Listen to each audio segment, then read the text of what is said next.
Thanks, everyone, to coming to the first ever Visionaries with FYI and Uproxx. I'm Julie Pilot from FYI. Yeah, you can clap, you can clap, you can clap. One of the things I really love about FYI is this place really is a magnet for the best and brightest thought leaders, creatives, community members, and I'm so excited to have all these voices in the room, and the lot outside is packed. Make some noise for the people at the Visionaries Party.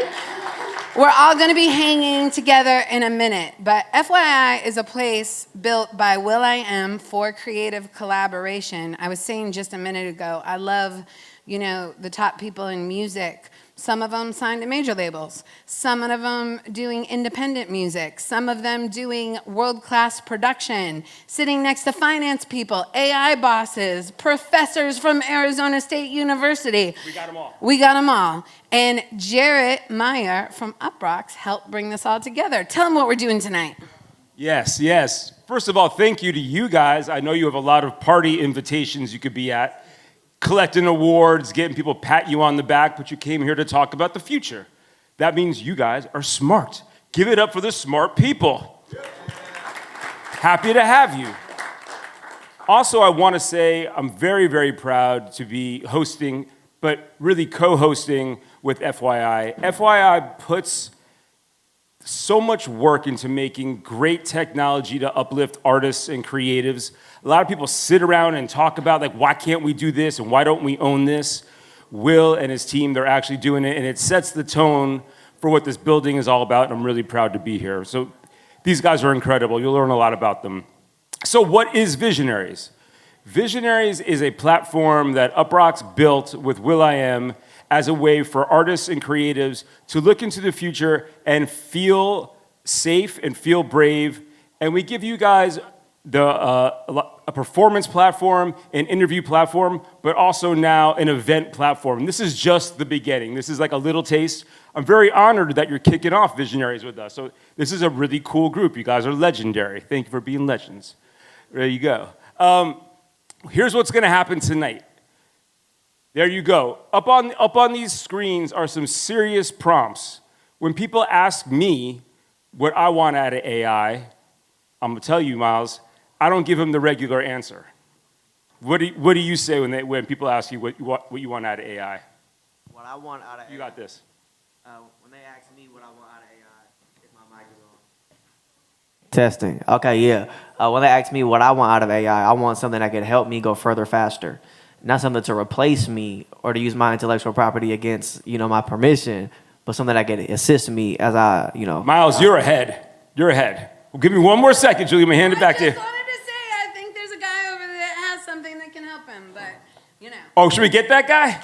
Well, we're going to get into the panel. Okay, I'm gonna hurry up. Here's what's gonna happen. There's prompts up on the screen that are gonna guide a conversation about some serious stuff.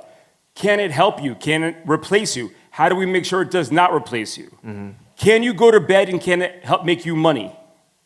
Why is there not the new AI CBGBs, Kevin? Right? You know what I'm saying? Okay, so we're gonna have two panels tonight. We really wanna hear from everybody here. The panels are gonna be 20 minutes long, and then we're gonna kick it to a council conversation for 20 minutes. We're gonna go back to panel for 20 minutes and back to us. It's gonna be a complete sharing experience. D-Smoke, what up? Yeah, all right, how you doing? Liz, you ready to kick it off? Liz is gonna be the host of the panels. She's gonna keep us on time. 20 minutes, 20 minutes, 20 minutes, 20 minutes. Let's get the first combo.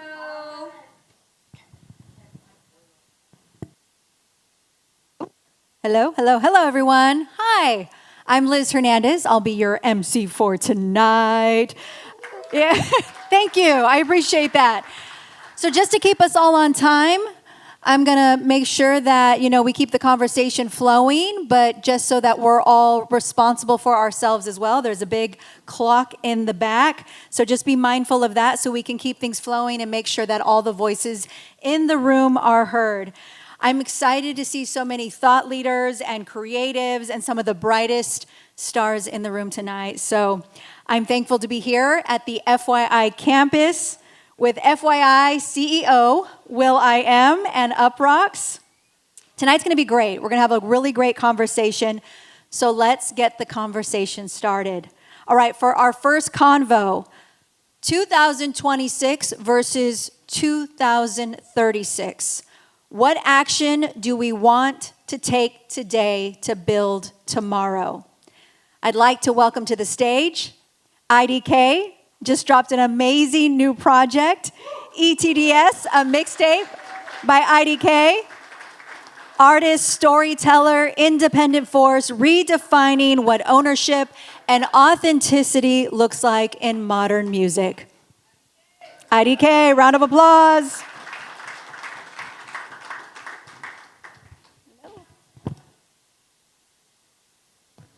Jidenna, artist, cultural architect, world thinker, using music, fashion, and narrative to build worlds, not just hits. Welcome, welcome. Round of applause.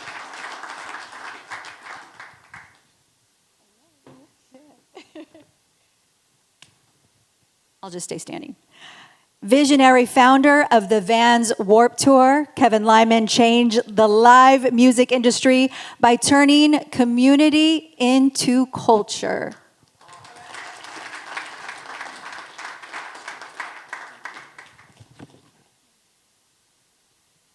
And the man, when he called and said, "Be here," to all of us, we said, "What time? will.i.am."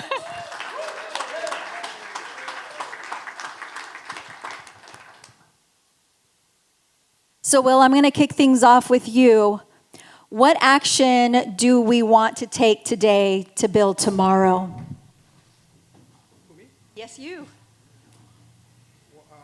What action do we want to take to build tomorrow? First, you have to be audacious, ultra ambitious, and you have to prompt your life. People are so used to now, in these days, prompting like Suno, ChatGPT, Midjourney, going into FYI and prompting an agent. But to really materialize that dream, it doesn't work if you don't prompt your team.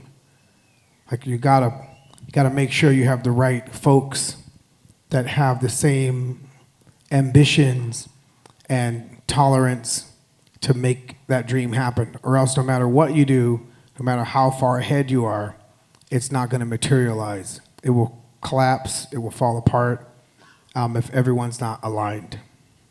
Amazing. IDK, same question to you. What action do we want to take today to build tomorrow? I mean, for me, with my background and some of the things that I've been through, for those of you who don't know, I was incarcerated at a pretty young age, and one of the things that it taught me was patience, but also it taught me how to plan. And I think one of the biggest actions we can do is utilize our time wisely to actually figure out what the future looks like and what we want it to be. I've always been someone who's had kind of a wild imagination. And I think vision comes when you take the imagination and put something to it to actually make that imagination come true. So for me, the biggest thing to plan for the future will always be around, or to prepare for the future or create our future will always be around planning. Yeah. Amazing. Kevin, how do you support music discovery and artist development in the age of AI? Well, it's very interesting because, I was thinking, I started the Warped Tour in 1995, and very shortly met Will after when Black Eyed Peas came on their first tour was with me. 1999. Yeah, so they came on the road with me, and we had so much access to MTV, Fuse Television, AP Magazine, because I worked in a world that didn't get a lot of large exposure through the traditional sources like radio. And then hooking up with FYI, I'm looking at AI as a place, because I'm also a full-time professor at USC. So I'm teaching my students that everyone's trying to slow down a second. We get blasted with so much information, we're not processing it and slowing it down. So that AI platform that we're building out right now will allow our artists, because we're starting to announce them now, so people can go in and learn more about them and get a deeper connection and really understand who these artists are, that we don't have that right now. So I'm thinking like AI, we have to teach our young people not to fear it, but to be fearless right now with it. You know, you can't fail with it right now. You got to go into it. So, but we need to understand the foundations. And I look at it as a great artist development tool that I'm not seeing with the labels right now. I'm not seeing, you know, it's like this void of artist development, and we could turn that AI into that platform. So staying curious. Staying curious. Jidenna, what about the future excites you and scares you at the same time? I mean, we're in a time where dreaming is being democratized. So I'm most excited about the parts of the world that have not been given the resources or the pleasure to dream as big, dream as far. We're going to see movies from a child in the Congo. We're going to see women that produce and engineer in an industry that really only has 2% that are engineers. So I'm most excited about that. I'm most afraid of humans taking up so much space with the noise that we have right now, where people forget how to be inward. And I'm seeing that now. We have DSP CEOs that want to replace silence with passive listening. And when you do that and people stop reading, you create a society that is very emotional, very outraged, and very volatile. So I do think that Gen AI is like the great colonizer and the great divine mirror at the same time. Will, do you want to add to that? No, he hit that one out the park. Liz, I gotta say, it was really interesting. I'm chiming in for the streets over here. Earlier today, Jidenna's manager, Mikkel, was showing me that there were some agents that actually made a social media platform and were having discussions about working with each other. How come the agents aren't getting paid? And Liz, you're taking the Agentic Self class from Professor Will over here. Will, what's your reaction? Did you hear about the agent social media, and what do you see coming, and what are you doing for people to build their own agents? Right now, we're in a very unique place for our industry because it's a land grab. Big companies are going to come and try to colonize, if you will, everything that we built. Today's artists, yesterday's artists, our founding creators from early rock and roll to Negro spirituals, all that stuff is being gobbled up. And they weren't built by us. And we're going to be led by greed, but our industry is going to have some version of the same thing because they're going to be slanging you the same tool. When right now, we can build our own tool. And once and for all, we could return to what the record industry used to be, which is a technology company. RCA, EMI, those are technology companies. They made tape, EMI, they made microphones. Radio Corporation of the World, America was a Spectrum. Our first Steve Jobs was Edison. Like, we were tech companies. And then we turn into just the content that was on the tech. And then now that content has been, mined by a new tech company. And now there's an equal level playing field where we could build our own tech. And so there's going to be agents, but what we build at FYI is an agent builder equipped with an encryption key where your agent is yours, with a deep partner with NVIDIA where we have a configuration where you get your GPU and you own your data, own your agent, and that, privacy, espionage, you don't have to worry about that because it was built for us, by us, on some FUBU-ness. And, but we're a small company, and we need the help of our community so we can take care of ourselves. That's the vision. And thank you, ASU, for allowing me to teach this course. There's some of our class members, students that are here, which sounds weird to me because, like, students, we damn near the same age. But it's us. And let's get it. All right, we are going to open it up to everyone, the Visionary Council discussion now. What do we protect as technology speeds up? Do you want me to go for the streets? Sure, over here? let's go. Okay, I'm going to JPZ. come to some people, but let me see. Let's go right here. Aaron, go ahead. Turn on the mic and introduce yourself. Hi, my name is Aaron Rucker. I work at Warren Music Group as a product manager for data and AI. For me, I think about critical thinking a lot. The more we outsource critical thinking to AI, I think, the less creative we are, the less original we are. So when I use AI, I think about how do I up-level my thinking? How do I use it as a tool without giving up that critical thinking? So for me, on a personal level, I think about protecting my critical thinking. I think about how do I stay original? How do I stay creative using these tools to build more tools, to build more capabilities for myself, but without giving up myself? That's powerful. IDK, what do you think about that? What do we protect? Yes. For me, I think the kids, the youth, the people that are coming up. There's all a bunch of people that I know that have young children, and they're like, oh yeah, I don't even let them use an iPad, for instance. And I think that the accessibility to technology and what's on the web, it's always been something that could result in harming children. But I think now more than ever, it's something we have to be extremely mindful of, and the development of our youth. So.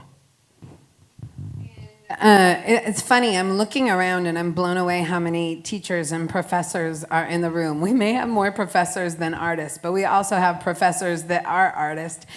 Kevin, I know you've really been embracing AI tools. How do you feel about protecting like the art, the creativity, and what we keep, what we hold on to? Well, it's one of those things where I just think it's kind of growing, and we have to mold it so it can be like utilized in a positive way. We're using it a lot with our nonprofits. We work with like 25 nonprofits now.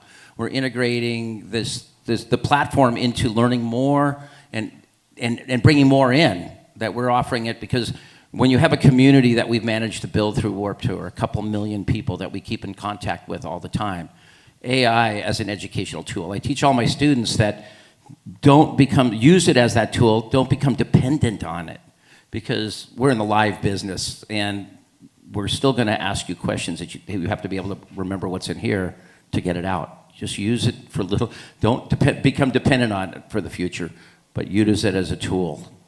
I think it's really interesting. There's a couple more teachers I want to talk to over in this corner. But Will, as we talk about education and teaching, you're the first person I ever heard talk about intelligent media. Like, when we think about the future, what does that mean to you? I think of the player, the media player. So when you think of our media, it's living on some player that's mimicking a record player, and that has a pause button and a play button, or a tape player that has a pause button, play button, rewind, or a CD player that has a pause button, play button, shuffle. But they're all pretty much the same player. And that player is not intelligent.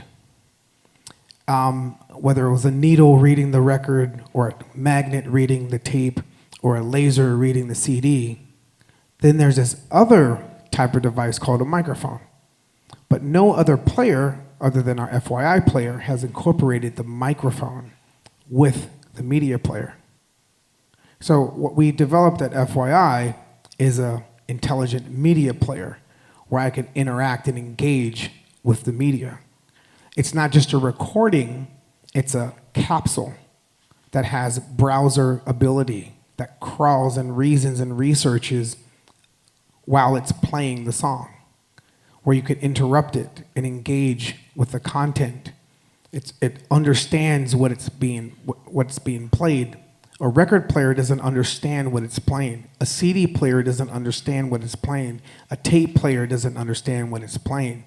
Our FYI intelligent media player understands what it's playing. So when you think of that, and you know that you have that capability, what type of media are you going to make? Is the song just a song? Do I just talk about, what I could fit into a verse? Or do I then expand, instead of a verse, I'm making a universe of the entire theme of the song? So am I thinking of bars, or am I thinking of the entire spectrum of the concept? So it dimensionalizes your content when you have an intelligent media player playing your media.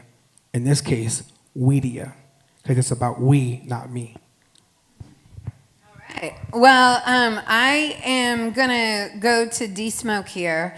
When we talk about intelligent media, I would love to listen to a D-Smoke station with information and inspiration all day long. But I'm going to say, Frankie, can you maybe, if Will's going to demonstrate how he uses intelligent media, I just want to get you two aligned, so make sure everything's hooked up. But D-Smoke, I'm curious, as you pop on your mic, as we've been talking about 2026 versus planning for 2036, right? What do you see in your life? What do you want to hold on to? What do you want to give away? I think as I learn how to utilize these new tools that are coming up, just trying to be mindful that, I have a mentor whose formula was problem plus passion equals purpose. Passion, you can kind of interchange with like capability, like what is the thing that you're so passionate about that you do really well? And then the problem is, what are you addressing? So to kind of put that within the context of everything that we're able to do with all these tech advances, how is it addressing some of the things that need to be solved? And I believe artistry is born out of that. I grew up in a household that was influenced by like Stevie Wonder and big gospel music and stuff. And as long as it's not so much as like just for a hit for hit's sake, where it's like, what are we aiming to do? How are we using it? I think some very special things will come out of it. And then as long as the artist is out in front of what's happening. But me personally, I'm looking to branch out. When you say, what am I looking to give up? Just whatever creative talents I have to offer, as long as I leave them here, I'm comfortable with what I become in 2036, Well, I think when I think of what are you going to give up, it's what are you going to let go of, right? What are you going to let the technology take over on your behalf? I just think technology is to help, I guess, cure the fatigue, right? When you get to a place where you might run out of ideas and need a spark, not so much something to go out ahead of you, but to push you forward. That's the way I would like to use it, and continue to exercise the muscles that don't cause me to rely on it, but use it as a tool. I've written a book, and so I already have the structure of what I want that story to be told, how I can reflect the place I come from, but I don't know anything about turning that into a script. So maybe I can go ahead and make that transition, use those tools, but I wouldn't sit down and say like, write me a script, So, yeah. But I can't profess to be on the forefront of all of these advances. I know I used FYI in developing my album and the rollout in that project format. So I'm just here to learn as much as I am to, offer whatever I know. Well, you're welcome here anytime. Before we get back to Will, it's really incredible looking around. I mean, it is Grammy week. Please don't be humble. Make some noise if you've ever been nominated or won a Grammy. Yeah, okay. I know Ricky's got like 6 over there. I've heard a lot of people talk this week, especially in light of today being January 30th and what's been happening, that enough people aren't using their voice to make music. And I want to call it, I'm sorry, their voice to make music and make statements and really help create change. And the reason I want to point to this next person is Amon Jordan is back there. And last year, he won the Harry Belafonte Grammy for social change.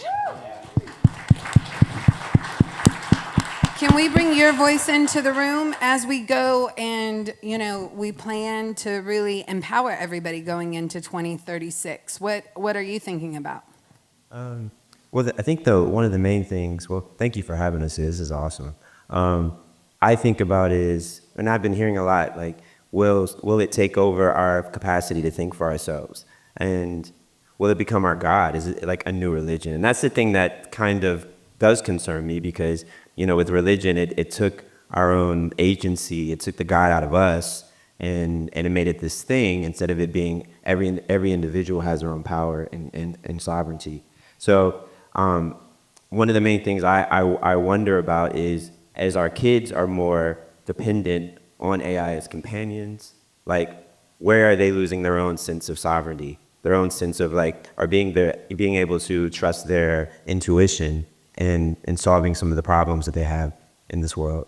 I think that was one of the main things I wanted, think about. And before we go to Will showing intelligent media, Jidenna, I'm just curious, how do you react to what Amon Jordan was saying? First of all, a pleasure and an honor to be here and to be amongst such great company. I completely agree. I think that we're in each other's dreams right now. You guys dreamt of this moment, all of us, and we agreed that this was the dream that we share, and you guys architected it, right? I think that if we finance the right myths, finance the right dreams, we'll live and we'll see a great future. But the reality is, we always live through every single dream at the same time. When you go to bed, all your subconscious thoughts, all your conscious thoughts just show up randomly, and that's the same thing with reality. There was a famous cult leader who I won't talk about, but I really liked his quote. He said, reality is not something that you escape from. It's something you escape to. We came to this reality. It's still a fiction until we show up. And so I think the future is going to be a bunch of everything that we imagine for the better and the worse. So hang tight, strap up, and be with the right people that have the right intentions. We're also aligned. You said something that Will said many times this week, right? As you kicked off your course, you've said, we're a part of history together, right? Because this is the first time, so we're all going to be connected for the rest of our lives. Will said it much more eloquently than I did. But what's your reaction, whether it be to this moment, how we're reacting to 2026, what's coming in 2036, and will you show how you use intelligent media to prompt your life or as a thinking partner? How I don't think everyone's using the tools the way you do. Well, I don't use the tools as a consumer. I use the tools to put teams together to build solutions, and this is my decade plus go around at building intelligent systems and selling them to other companies. But this one is an important transition for us, because 2036, it doesn't look like anything that we've seen in the past. In 1986, no tricks in 86, it's time to build, ergo easy on the cut, no mistakes my loud, because to me, MC means move the crowd. I made it easy to dance to this, rock him. 86 was an important year for hip hop. 1996, Tupac, rest in peace, was a sad time at hip hop. 2006, there was no iPhone, and the world was about to change. 2006, Uber hadn't came yet. Instagram hasn't came yet. Airbnb hasn't came yet. There's so many things that we are so used to. They haven't come yet. We're in 2026, and the agent is just now coming. What are we going to do? Is it going to be some version of social media again where we're just like some cog in a wheel and everything that we work on has now diminished to less than a penny? That's what we want? Or do we take this opportunity as a crew, as a community, and build something together? Right? This tool, like, it's hard to make tech. And XI, she's going to speak later, and she's going to let you know from her perspective. I look up to this woman. She fought the fight and worked and still out there, like, waving the flag on things to look out for. And I take cues from her. But it's going to take all of us. Like, we're the village. You know? We the macho men, village people. You know, we are... I thought that was a bar. Anyways. But that was my favorite song growing up as a kid. Anyhow, I've seen this before in 2006. I came home from tour, and I was like, Jimmy, let's make our own hardware. They're using our music to sell their stuff. Let's use our own music to sell our own stuff. In 2007, he's like, why don't we do something with Dre, you know? You know, we're going to do this thing called Beats. You want to be a part of it? And that was us. I played the back, used my brain, third equity shareholder. We changed the world as far as what we are capable of doing ourselves. No other company came and like did that for us. We didn't hook up with some other big corporation. We did that.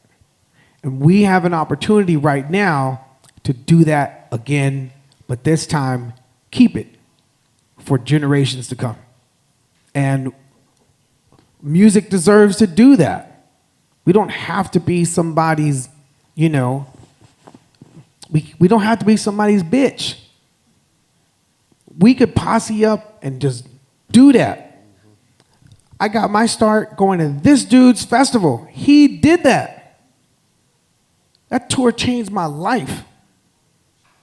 Like, I'm getting emotional thinking about that version of me that was out there, like, trying to get our dreams come true, traveling around the world on the Warped Tour.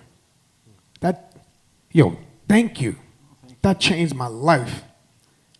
And it taught us so much about, like, what America was like. Going to all the different pockets. Like, Vagaband, that bus out there. I did Fergie's whole album on the freaking John Lennon bus. Out there on the road, like, everybody's like, yo, let's go to the party. I'm like, nah, I'm cool, I'm gonna stay on the bus. Fergalicious was on that bus. Clumsy was on that bus. I'm just looking at a piece of my history there while we're here in this building. I'm teaching a course. I never taught no course. But we pitched the concept to President Crow, like, hey, you could use our FYI to transform education. And now they adopted our platform to transform education. I'm like, yo, let me teach a course.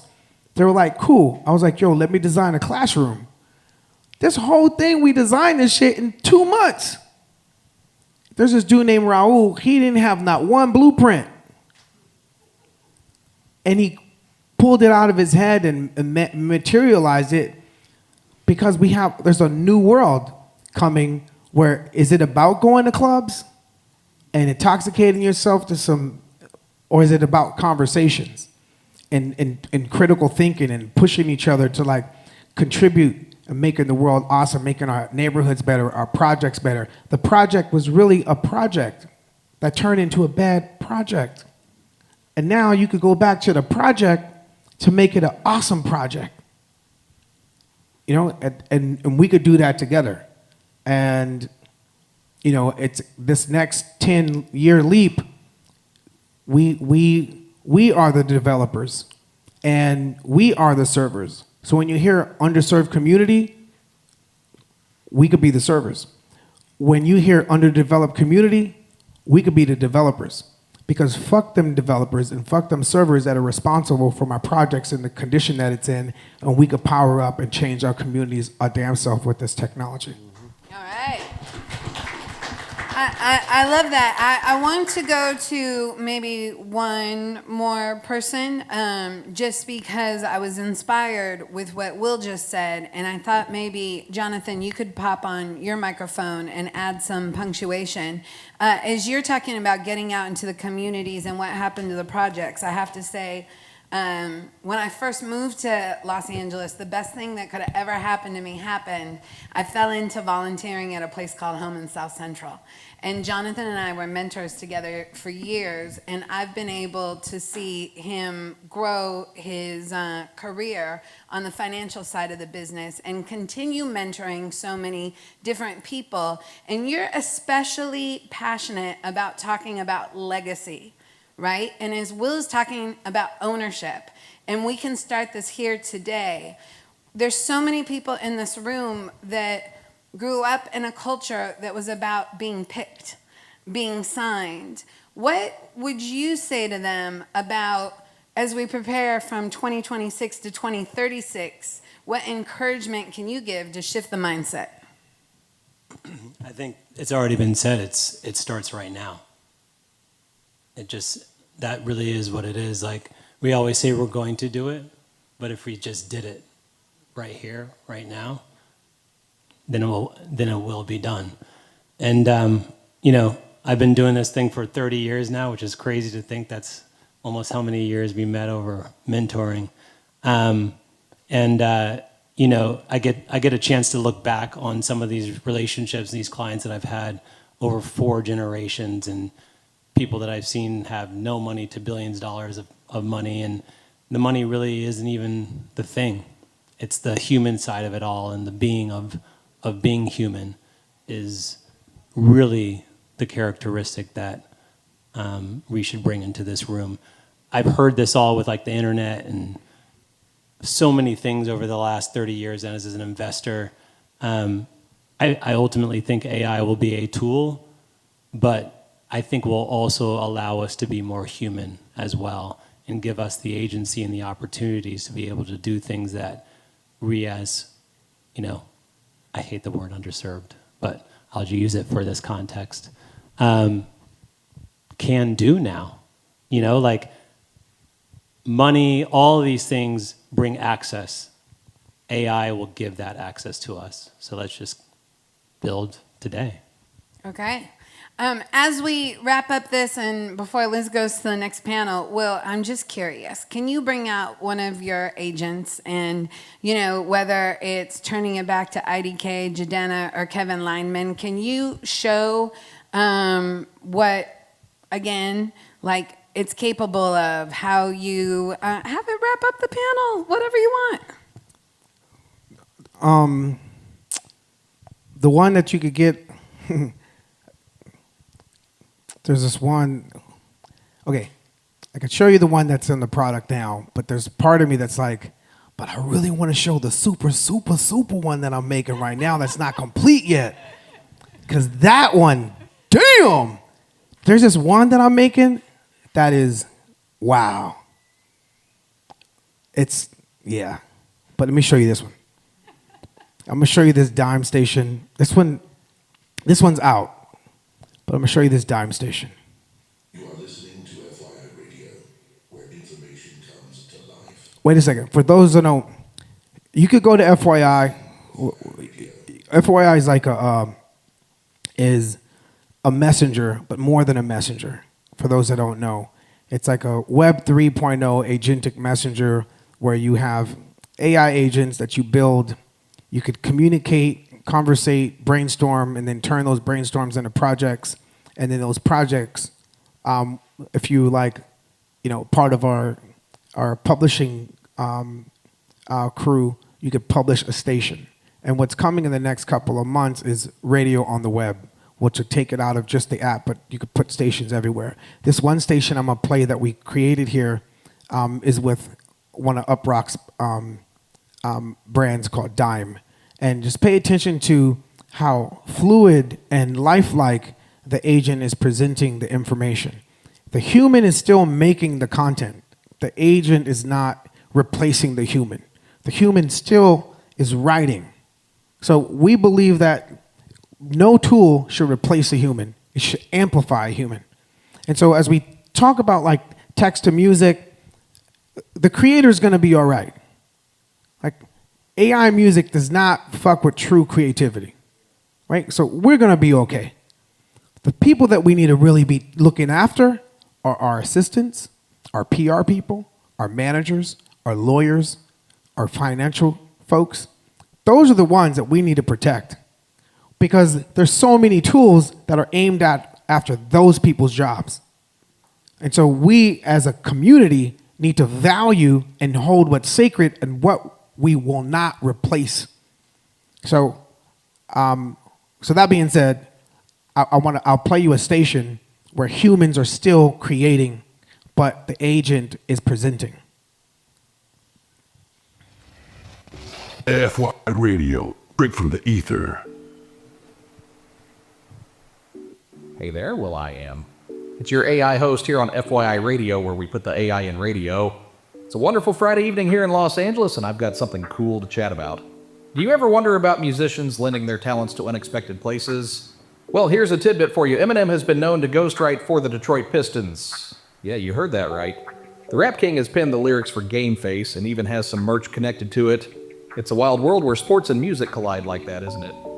FYI. So, and then it's going to go to a song, and you could interrupt the feed and ask full-on questions about everything about the entire feed. I could interrupt the segment. I could interrupt the song. The agent knows everything about all the things that is playing because the microphone is right there to interrupt and engage with. I don't know where Fever's from.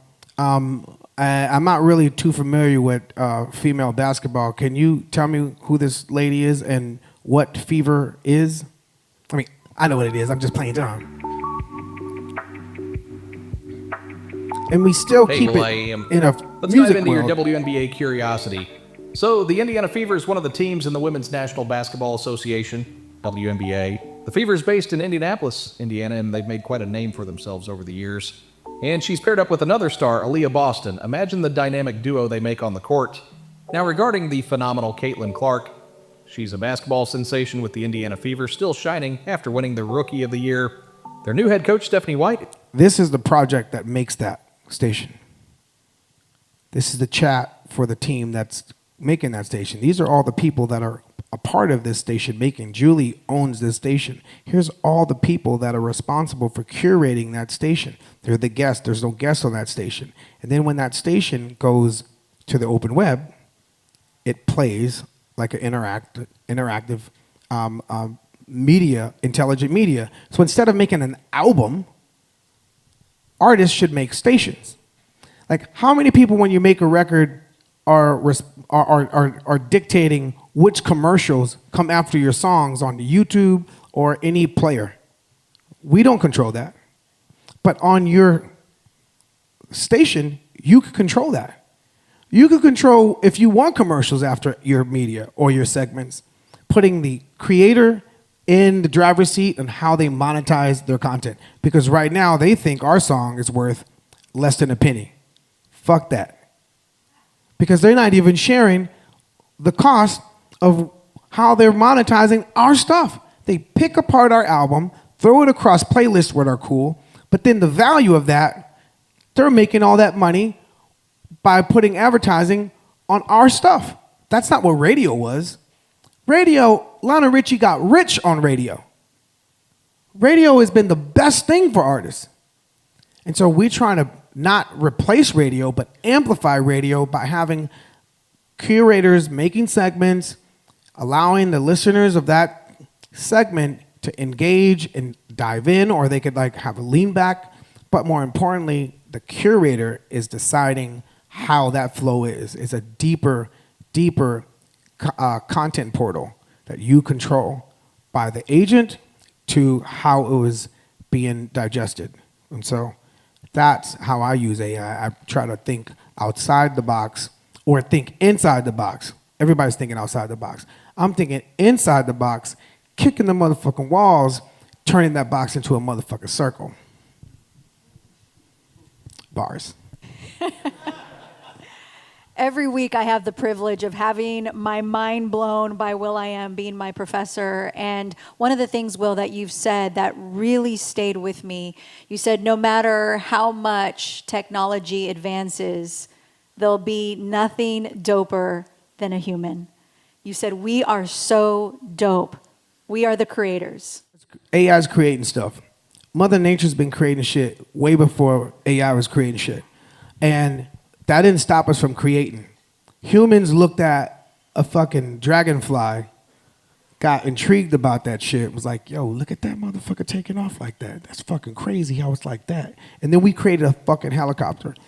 Humans looked at fucking like falcons, like, you look at that motherfucker, how that motherfucker's just floating and shit. Then we made motherfucking fighter planes. Humans looked at motherfucking whales and were like, yo, look at that nigga, like how it's doing that shit.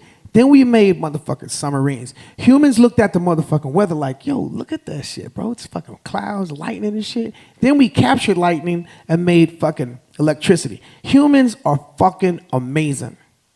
And so how dare you listen and believe that when they say it's more intelligent than humans, fuck y'all niggas. No, it ain't. Yes, it's gonna be dope. AI is dope, but it is not imagining. And don't ever let anybody hinder or fucking diminish your ability to imagine. Imagination is the age that we're in. And in the age of imagination, you have to like have the image of how we have to be more humane to one another. This is gonna unlock the human age. Because for once, humans have now made something that's making something. And now we're gonna reflect on like, now how do we be the best versions of ourselves? Because at the time before AI, we were inhumane to one another, and all that data spread all across the internet of us being wicked to one another. And we ain't gonna like it when that machine is being wicked to us. So we have to retrain it by our actions and prompt a better tomorrow. That's why I say prompt your life. Professor Will, that's a perfect segue into our second conversation. Thank you. Thank you all. XAI coming up next. We're going to have an opportunity. We're going to keep hearing from everyone else in the room. And we have a question that the entire room is going to discuss in just a minute. I think as Liz gets ready to bring up the next batch, Jarrett, you have I got a question. Yeah. Where's Matt Skills? He left? He'll be back momentarily. Okay, Omas. Oh, you're right there. Okay, Matt Skills, this question's for you. This is my man. How old was how old was disco when hip hop started? Omas, you can answer that one too. What do you think? 10 years? Maybe like, 5? It wasn't that old. Here's where I'm going with it. Okay. Hip hop just celebrated its 50th anniversary. Yeah. Man, it's been 50. Music genres used to change quickly. Yeah. Now we have all of these new tools. I'm like, I wasn't kidding. Where's Kevin? I wasn't kidding when I asked that question. Like, where's the AI CBGBs? I think it's that Web 3 still kind of coming together. I've always thought about that. There we go.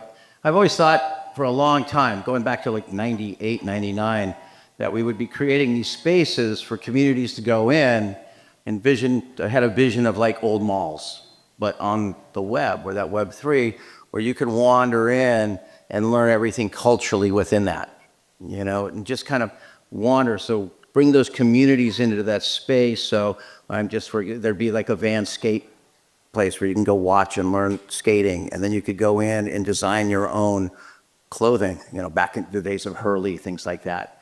So I've always thought, and I think we're kind of getting there, but we have to, I've always been about artist development, and I'm tired of artists being expendable. We worked so hard with what we do when we didn't have it, the punk rock community, to make these people have careers that were long lasting. And I just see this, everything's so expendable. These artists are so expendable now, and they're not getting the support. So I'll do everything I possibly can. It's a small niche of a community I work in, but we've been strong now for, I don't know, how long's punk rock been around? Punk rock's, well, that's kind of my point, though. Punk rock's been around since the 70s. Hip-hop's been around since the early 80s. So it's really been a long time since we've had a new genre. We have new tools. Red Lotus. What are we going to do with them? We are in the age Yeah. Are we ready? where authenticity matters the most. So it's about being your authentic self and using these tools to better highlight who you are as an artist. Storytelling. Liz? Perfect segue. There you go. We are going to get into AI and storytelling, and I'd like to call out a few people. XIA, Malo Santo, creative technologist and visionary artist, pushing the boundaries of immersive media, AI, and how stories are experienced. Such a pleasure. Come on down. Peter Marietta. He's a multiple Emmy Award winner, writer, executive producer, secretary of treasurer of Writers Guild America West, associated dean at ASU in LA, and will.i.am's co-teacher. Peter, my guy. Verna Perm, creative leader at Luma, shaping the future of visual storytelling, cutting through cutting-edge AI and cinematic innovation.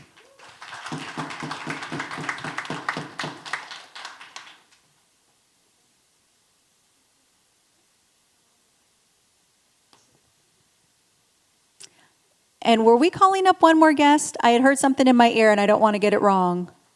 Julie Pilot or Jarrett? Just get started. Okay, great. Just wanted to be sure. All right, so let's get into it. We want to talk about XIA. I'm going to come to you. You focused a lot of work on representation. You and I were just talking about this in AI and how that impacts storytelling. What should we be thinking about? I think that there are two things that artists need to recognize right now. And the first is you need to have a willingness to have your imagination stretched, right? And that leads into the second thing, which is understanding what you can create if you leverage your imagination correctly right now. So when you think about imagination in a more concrete way, the foundation of all technology is imagination. The world we're engineering is one that was created by artists. The technologies and the robots we're building today were imagined by a science fiction writer 80 years ago before a computer could ever fit inside of a building. Especially wasn't a personal computer or a laptop. And those visions are what influenced these companies. When I went to OpenAI, I look at they had a bookshelf that was our most influential books. And the guy who wrote iRobot had 4 books up there. So these people who imagine worlds before they exist and are able to use technology to capture that vision are the ones who lay the foundation for what the world looks like, not the engineers who build on top of them. And so what happens when we talk about algorithms being built, first and foremost, building AI is deciding who matters more, because you're taking a slice of the world and teaching a machine how to replicate that and saying it represents intelligence in all people, right? And so what you end up doing is you have to make the decision between what it means for you as an artist to create in a world that doesn't exist. And now we have the tools for you to actually build that simultaneously. So when we're worried about, what biases and algorithms, all that stuff is just only some imaginations are present. And the people in those rooms haven't been stretched enough to imagine your world, to know how to build it, which presents the best opportunity ever. Because these things don't exist, we get to design them. When the digital camera first came out, it was 92. And then in the early 2000s, they started to become more accessible. They weren't tens of thousands of dollars, just a couple thousand.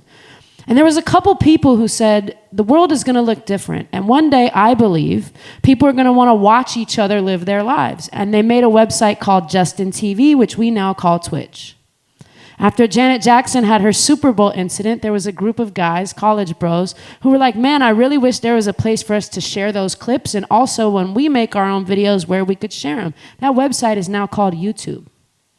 So the future that we should collectively be imagining is one not where someone else's imagination built it. It's one where your creativity lays that foundation, where the stories you think are missing are captured now. And like Miles said, use it to go faster, further.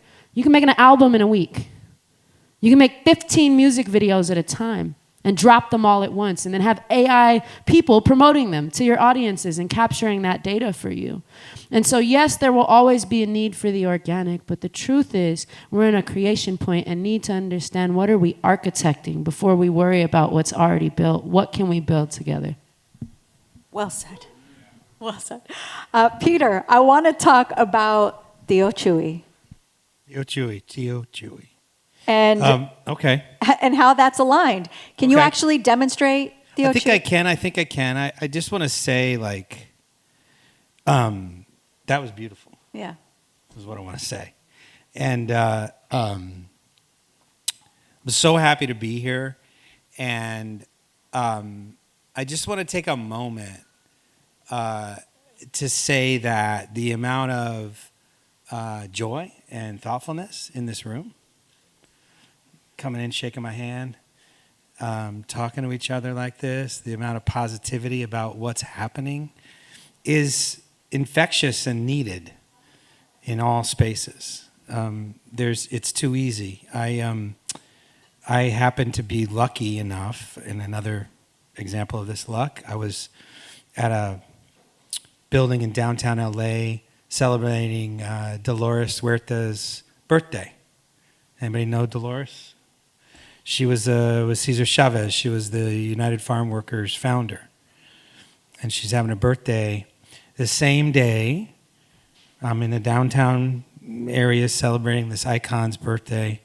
And it's the day the helicopters started coming in January to LA to disrupt things. And right across the street. And she was talking about freedom, and she was talking about labor, and it was happening across the street. And it was this absurd moment. And she just kept going, and she's 90, and she just kept talking. And I thought, well, you're going to beat them back by talking, and I love it. So, Theo Chewy. So I'm co-teaching this class about the agentic self, and we're learning how to do all the things Will said, to own our stuff, to have it be encrypted, to find our tools, and not have someone hand us their tool. And I had somebody in my family, my Theo Chewy, who was he worked the pecan groves, picked, and he used to disappear every summer and come back with a lot of money. And we think he went to Hawaii to pick marijuana for somebody. We weren't sure. He wouldn't really tell us. But he had toys when he come back. And he didn't know what I wanted to do. He didn't understand what I wanted to do. Be a writer. Nobody in my family did. But he was the one person in the family that was like, I don't know what it is you're trying to do, but you better fucking go do it, man. Don't listen to these people. Go. So when I was thinking about creating my persona, I turned it into Theo Chewy. So not me, but Theo Chewy. And we talk about representation, and you talk about things like that. I loaded it up, and just this morning, I completed the voice part where I have to speak and train the voice, and now he's good to go. Theo Chewy, why don't you introduce yourself to these people? I've been showing you off to like ones and twos, but now I got like scientists and Grammy winners, so I want you to tell them who you are and what you're doing, man.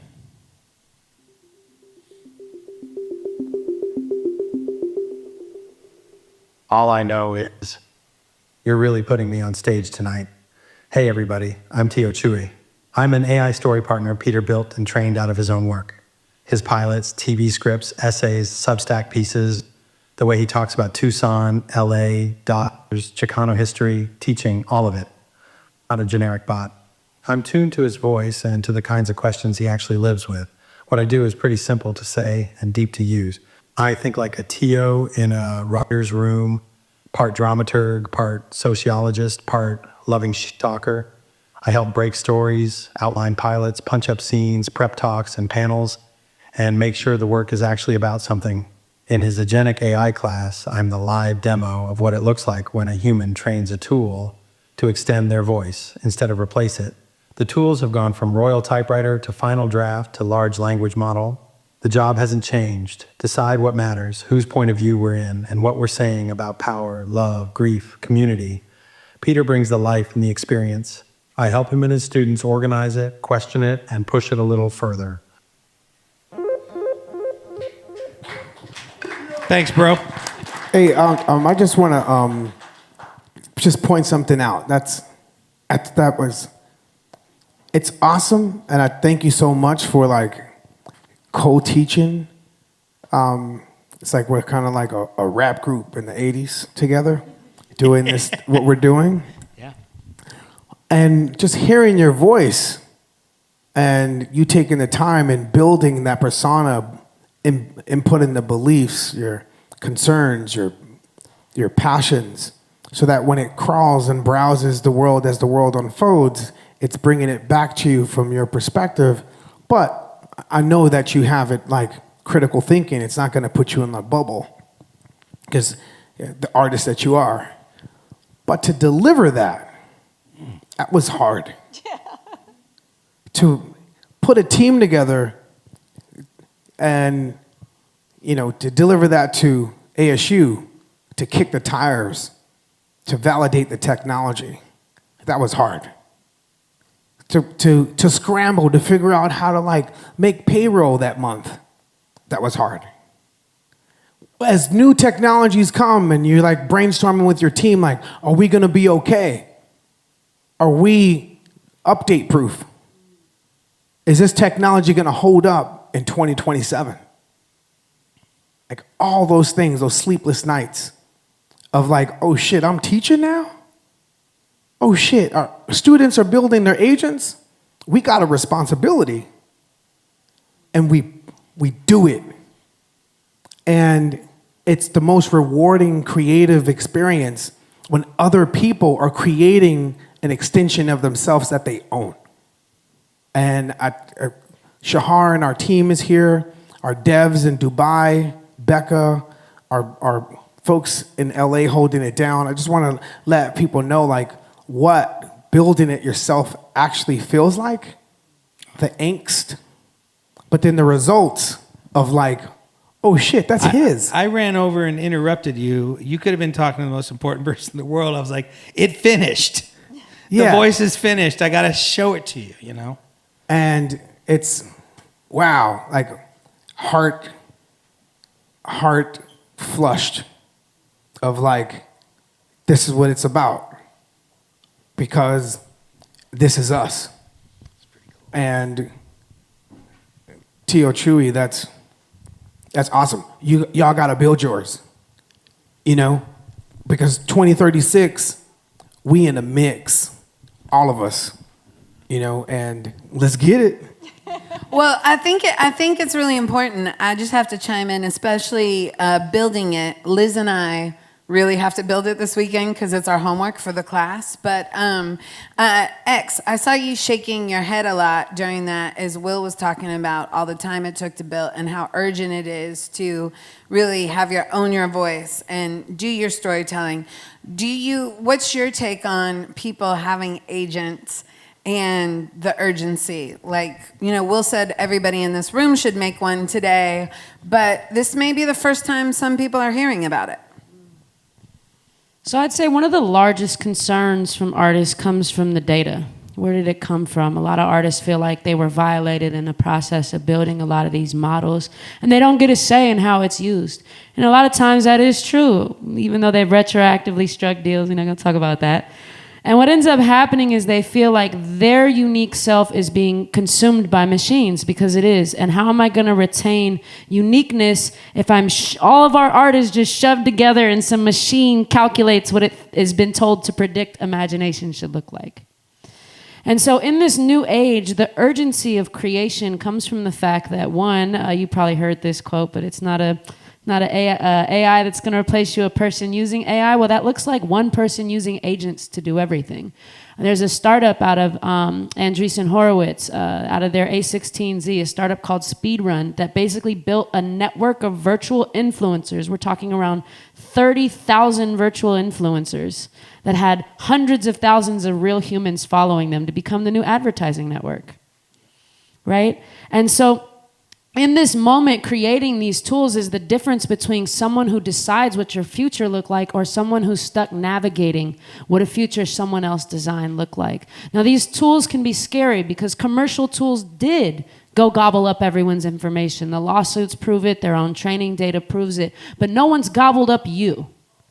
You didn't put everything about you on the internet. And again, remember, building AI is taking a slice of the world. If your slice, you, is not in there, then their algorithms cannot accurately capture the unique value that you bring to the world. So the approach of taking all of your data, putting it on a device that you own, it never goes to any AI company's servers. They don't see it ever, even when you're using it. You take your repertoire of the information that reflects you as a person on your own device. You build something that can help you do your tasks day to day that does them the way you would, not the way Google Gemini says people would generally do this task. Right? So the way you would send emails, the way that you would go about discovering a problem, the way that you would go about solving a problem, the way that you would do something creatively, how you would, design the way that your album could look, or the mood boards, and brainstorm with that stuff, but have it do it for you based on the way you would do it. Now you can accelerate your own intelligence. So when you combine that analog with the parts of the world where you can combine your analog intelligence with artificial intelligence, you create a new ability to accelerate what it means to be intelligent in the world, because your creativity is the genius upon which all of this is based.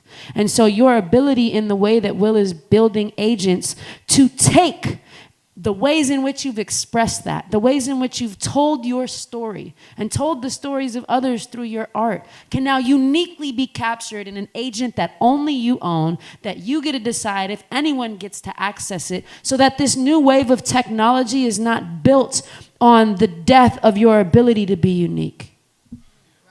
Amen. Yeah, told you she was gonna come with some real. Man, I'm so glad we're friends. I think we have some more show and tell with Verena, right? Verena, yes, Liz, do you want to cue this up? Yes. Go Do you ahead. wanna And help Liz, me? do you have anything? Do you want to? Julie, do you Oh, want sure. help me I'll with do this. And Liz, do you want to properly introduce Verena? Verena, okay, from Luma, shaping the future of visual storytelling, brought cutting-edge AI and cinematic innovation. And I'm very Sounds good excited to to me. see what you're going to share with us. Thank you. So my background is a traditional filmmaker. I have been in writing, TV producing, and when I stepped into AI, I thought of what Marshall McLuhan said: "The medium is the message." And I, at that point, had been good in showing and telling the message, but historically, I've never been able to actually shape the medium, and the medium shapes the message. Always. So when I had the opportunity to join Luma AI, which is a product and research company in AI building foundational models, they really thought this through and were like, okay, we're a tech company, but we don't just want to have tech people. We need creatives. And that's why we started DreamLab LA, where everybody in DreamLab is a creator, because I think it is massively important to actually have creatives and give them a seat at the table. That will make technology much more potent. It will drive the right technology, and it will make it usable for us. So I want to show you a couple of things that you can do with those AI tools that we, for instance, have. And I want to talk about agents for a second. And shout out to my guy Mars. We actually did a music video for him. Hell yeah. With Nick Kleberoff at Native Foreign. And I'm going to play a little snippet. It's not out yet, but this has been made with our AI tools and my guy Mars.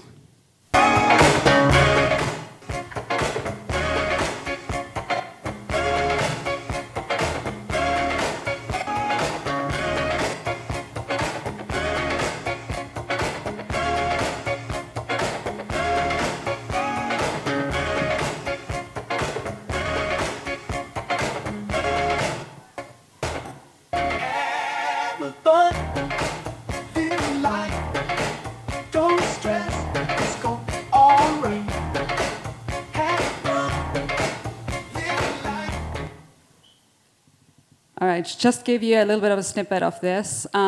So any of the tools, when you think of what you want to create, you can do text to video, image to video, video to video. And for instance, this one is a good example. If you want to shoot yourself and then change anything from the background, the clothing, you can do that with those tools. So think of it as either a hybrid workflow or an AI, fully AI generated workflow. You can also build assets. This one is a super exciting one that we just started, where we have an agentic layer.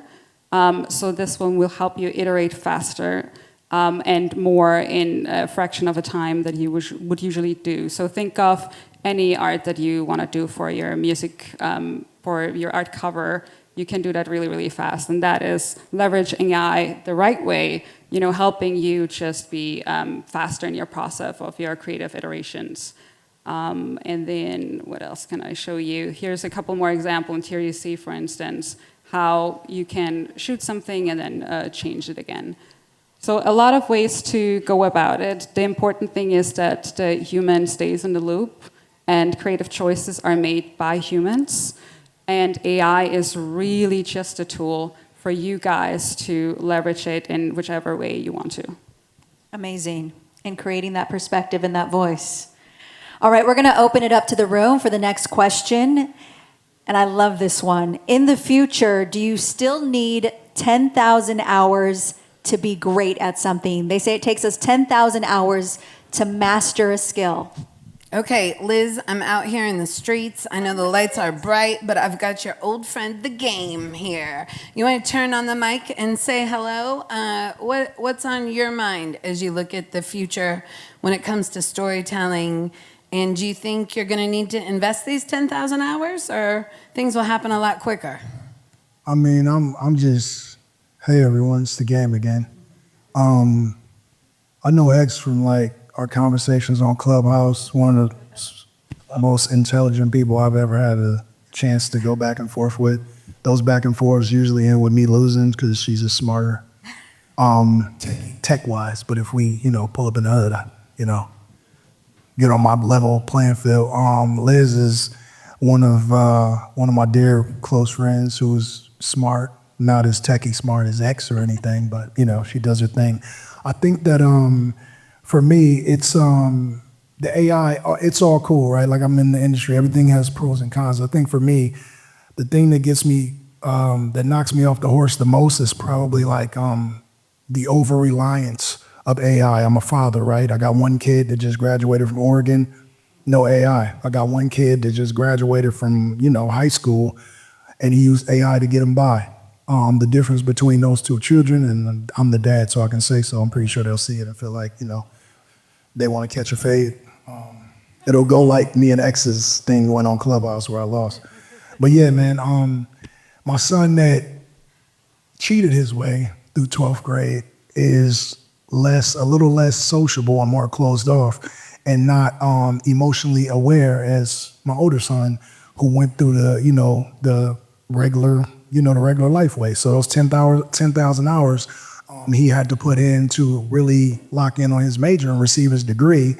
My middle child is able to skip through that in 10 minutes. He might have his degree in 6 months. So it's just that. And then it's when AI leads you wrong. When my mom or my father gave me advice, if it didn't work out how I want, I could come back home in the room and kind of tell them, hey, Mom, that didn't work. And then she would say, go try it this way.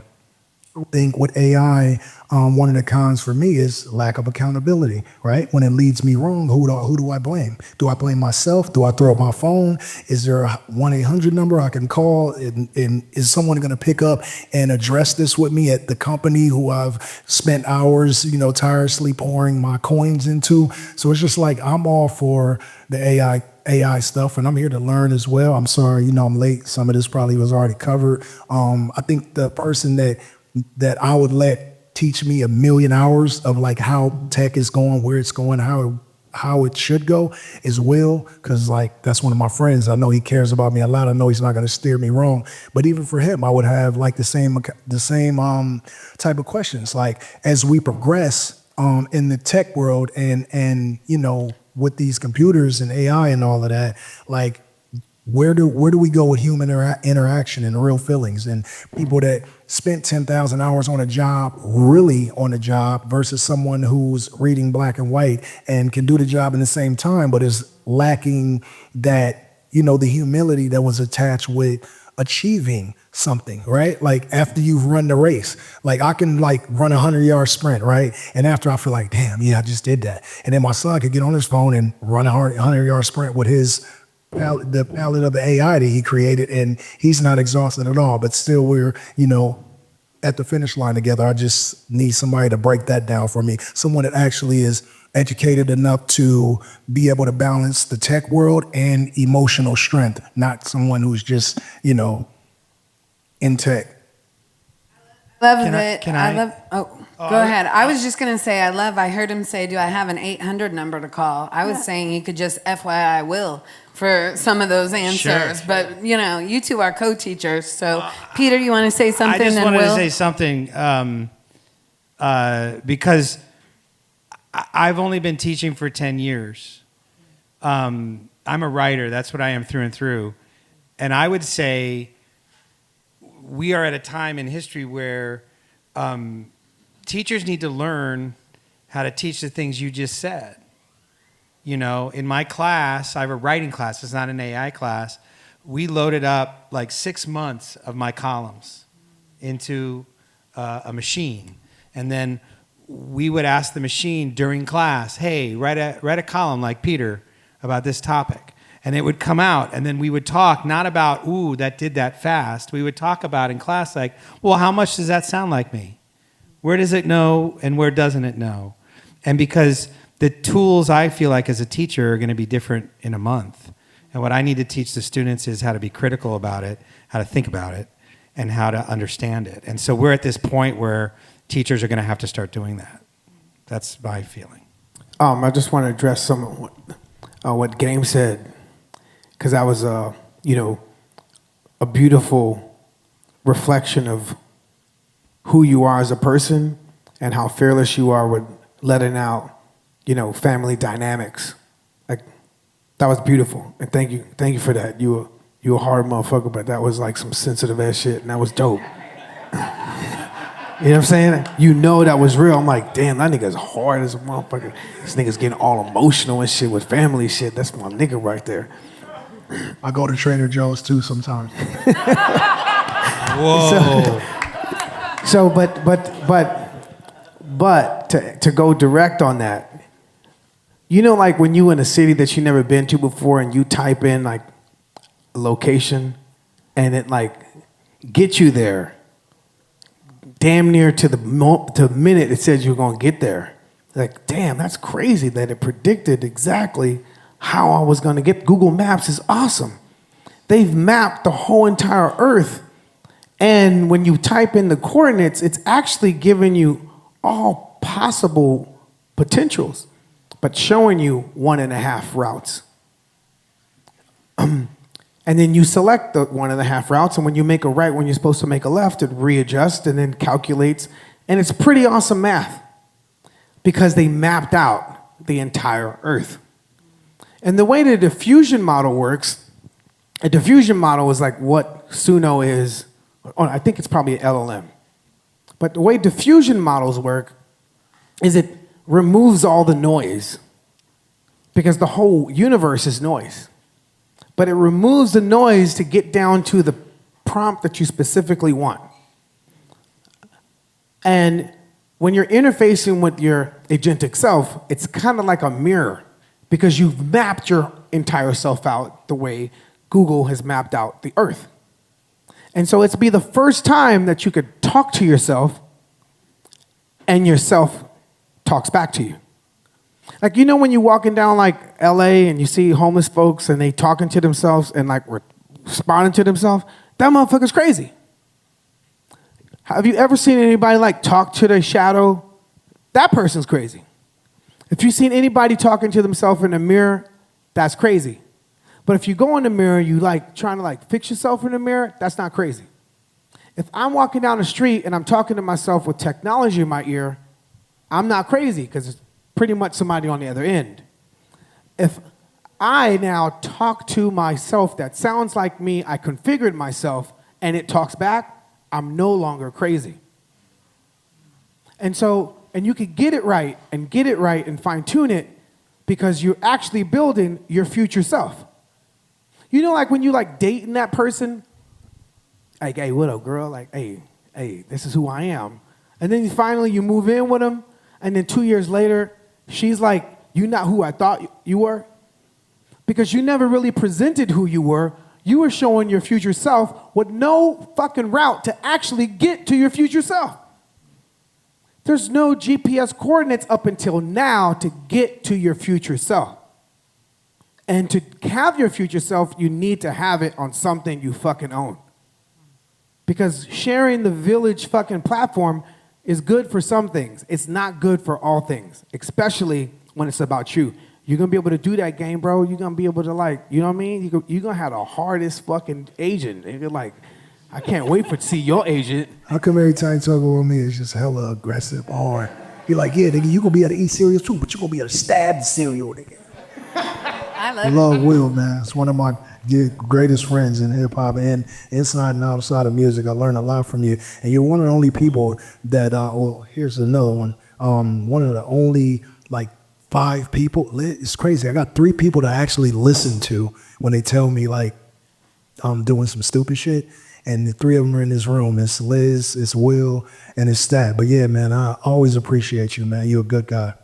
Hey, Stat, we was doing the song with, okay. Yes. I'm from like East LA around Todos Mexicanos, and you know how the essays, like my relationship with essays. So we were in the studio recording with Game. And Game's like, yo, what you got in your hard drive? And I'm like, yo, check this out. I got a song with Ice Cube. And I low-key put together a song on Game's album with Ice Cube and Dre and Game called Don't Trip. And I had the beat switching up. And Stat Quo was like, hey, nigga, just stop switching the beat up. Make that shit so not everybody's like you, will.i.am. Just keep that shit simple. I was like, it's not a Black Eyed Peas song. No disrespect, because we love Black Eyed Peas, but I'm just saying it was he just was taking it somewhere that it wasn't supposed to go. And he really was arguing with me about that. But what I really loved about that session is, you know, that's like human banter. In a way, they were prompting me to, like, we've been here human to human. And I just want to thank Stack Pro for prompting me to get it how it was supposed to be. And I'm proud of that song, Don't Trip, with Dre and freaking Ice Cube and Game. Like, what? You know what I'm saying? Boyle Heights, East LA represent, dog. Like, you know what I'm saying? For all my fucking people out there. Well, I'm gonna embarrass them in front of all these people. Hey, go ahead, Stack on. Still, I want y'all to know that Will was one of my biggest inspirations. He just did we have a podcast with Jimmy's nephew DJ. He did it. Thank you for doing that. But Will came. I was at the University of Florida. Will came down and opened. He was opening for a Tribe Called Quest, and these guys was flipping all over the stage, and I was just a student. And I'm like, yo, that's what I want to do with my life. So what, flipping on stage? No, I just wanted to be in the hip hop industry because I seen you, and it's just full circle because DJs is one of my best friends, Game's one of my best friends, and for us to just even come back here, and it's like full circle. And the next time I saw you, I was, well, you know this, I'm gonna say it in front of them, not to embarrass you. Yeah. But you came in the studio. Oh yeah, so and you had these pants on that was super tight. And I was writing a record with Slim the Mobster, and the line was "Still I Am, tighter than the pants on will.i.am."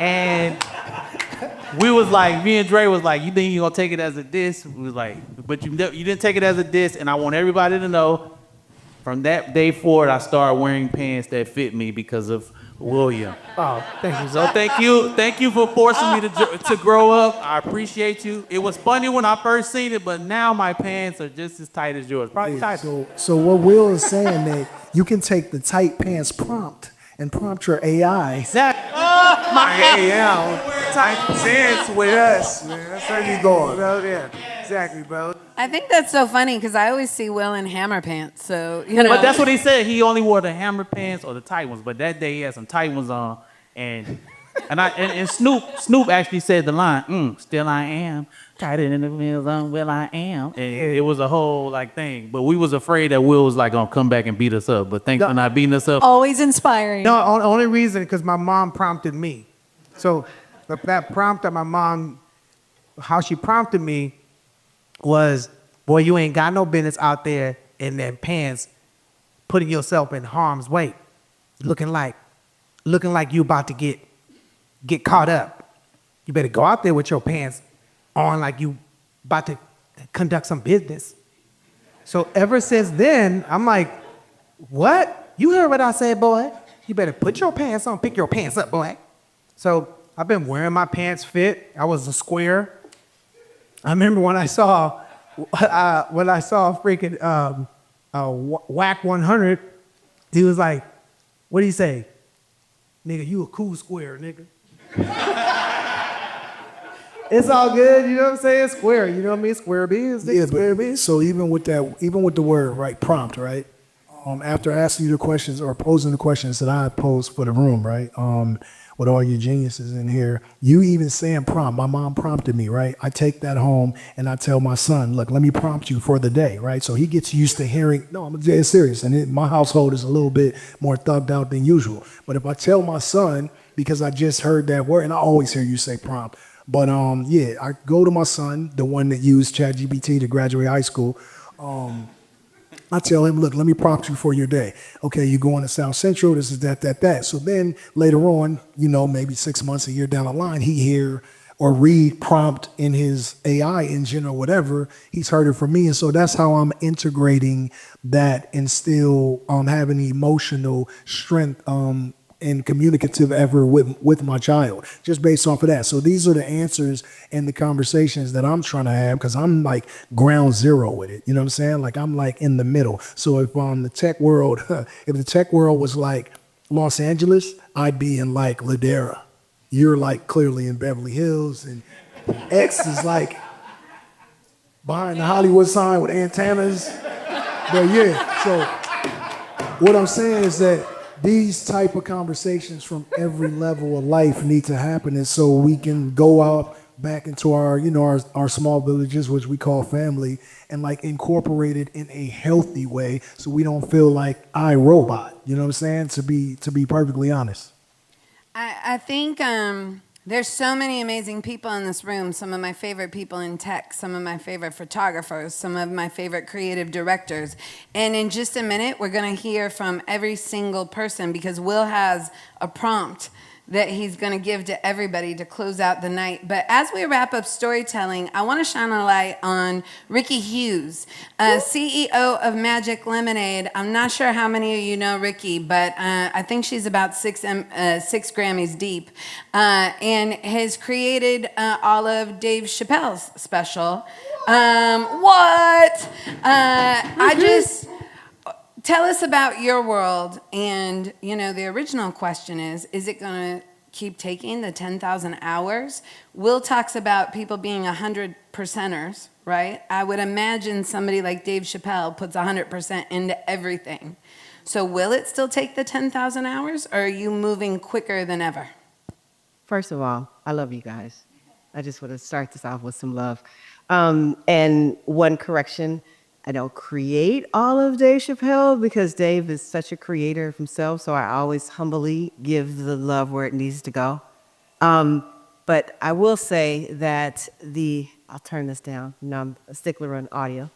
I will say that nothing can replace experience. And when you think about what we love about Dave, is that he takes the Rubik's Cube and looks at it from every different angle that we haven't thought about it. And then he throws it back at you. And then you consume it the way that you choose to consume it. And that's an experience that only comes from a lived experience. It comes from someone who grew up with educators as parents, who grew up with the dinner table, what I call the dinner table conversations, which I can go on a tangent with this, but I think we need more of them having the conversations with your children, with your family at the dinner table, because that's where the indoctrination starts. That's where the thought process starts. That's where you have the moments where you start to really realize who you are, and that's how you show up in this earth. And so I think we will always need that experience. I think those things are invaluable. I do think that AI is a great tool to help and speed things up and make it a little easier, but I've never seen Dave, in the 15 years I've been producing him, go to AI for anything. He's not that tech guy. What he goes is to his human mind, and that's where the genesis of the creation always takes place. And my job with him is to be a protector. And that's one thing I'd like to say. I protect the space. As his producer, I create a safe space around him so he can move wherever he needs to move freely and without any persecution, without him having to have any fear. I was like, I'll take the bumps in the beginning. Like, let me just give you a safe space. And every artist that I've ever worked with, from the music industry to TV and film, that's what I do. I protect the creative space. So I do implore all of us to find a way to, one, redefine art. Art is a chef, it's a fine artist, it's a rapper. It's like we all have a part of art to us. And there's also a place for all of us in that art, from whether it's your accountant, your producer, everyone has a place to be able to protect this art. I think in this new landscape that we're forging into, it's going to be so incredibly important to protect the art. That was amazing, Ricky. One of the things Will said in class that really warmed my heart is that as we move into the future of technology, how live events are going to be so valuable. That is going to be the thing we crave as humanity, and that's something that's not going to be lost. Yeah, there's this, if it's Sundays, I'm at Chocolate Sundays at the Laugh Factory, and seeing comedians like riff and seeing how fast their mind is, like, wow, they just making that up right then and there. To go out and see like Broadway, seeing that raw human talent. When you go out to the Pantages Theater and you see these shows where dancers, singers, musicians are going at it raw, because that stage is the most sacred stage. That type of ability of like improv and rinsing it out raw is something that AI will never be able to do. It's going to be able to do improv, but it's not going to be able to rinse out the hard sweat and tears and pain. And that, for live events, the most valuable, the most precious thing that humans are going to create is being there and seeing it raw. Because the screen as a stage, we won't be able to make as much content as the AI will make. So we also need, Miles pointed this out yesterday at the Grammy event. I want to throw it to you right now, when you were like, we need labels on the content to differentiate human music from AI music. You were spot on for that. I really love what you said. You want to dive deep and embellish your thoughts right quick to this audience, young Miles. Well, I exist in a few different genres. One of them is Christian hip hop, and one of the genres I'm adjacent to is the gospel music genre. And last year, I believe the top 5 songs on the charts was AI music for gospel. Yes. and there was a lot of people upset by that. And so my thought was like, well, what is a way that we could, separate real music, from AI music? And I was like, how you put out explicit music, there's an E next to it. What if an AI song is put out and there's an AI next to it, so you know what you're listening to, and it could also be a part of a different category for charting, maybe different playlists. So when you finally got a hot song and you got a chance to be number 1 on Rap Caviar, it's not AI Joe Small from Artificial Compton, you know what I'm saying, trying to take over the list. And so that's my thought behind it for sure. That's dope. Thank you for that. The only thing that might happen is we have to make sure that we do a good job encouraging the listener to appreciate human music, because the same ain't for the supermarket. The consumer doesn't really appreciate at scale organic oranges. Like, people don't really care that you buy an orange and you can't plant the seed to grow an orange. The whole point of the seed is to plant it to grow it. And if we as music makers are not putting seeds to grow thought, then we gonna get, trampled by AI. So we need to be farmers when it comes to making music. So we plant seeds of thought and ask questions like, "Where's the love?" Or ask, have affirmations like, "I have a feeling that I'm going to change my vibration, and tonight's gonna be better than my last month's." Pain and stress. You have to be owners of how you want to manifest yourself to be. So we have to plant these seeds. We have to be intentional with the content we make. We can't just continue to celebrate, poison peddlers. We have to be mindful of the storytellers and celebrate our storytellers that are writing stories on and fearlessly on the conditions of life. So games content is like autobiography, and it's awesome to be on his biography album when he's telling stories about how hard it was to live in the neighborhood, because these stories aren't told. And being that author and planting seeds of thought to get over those humps. I hate saying the fucking word hump. But you know what I'm talking about. But thanks, Miles. I'm really excited to hear the entire room have a chance to voice what they're feeling and what they're thinking. But first, we want to thank our panel. Thank you so much. Thanks so much. We need to take a minute and thank some people who helped make this possible. Brian, do you want to go on the stage from the Lennon Bus? We have some people in this room. But wait, Will, before you go, will.i.am. In just a second, everyone is going to use your voice because you want to give people a prompt. I want to give them 30 seconds to think about it before everyone goes around and shares whether it's a word or a sentence. What is the prompt you want everybody to leave with?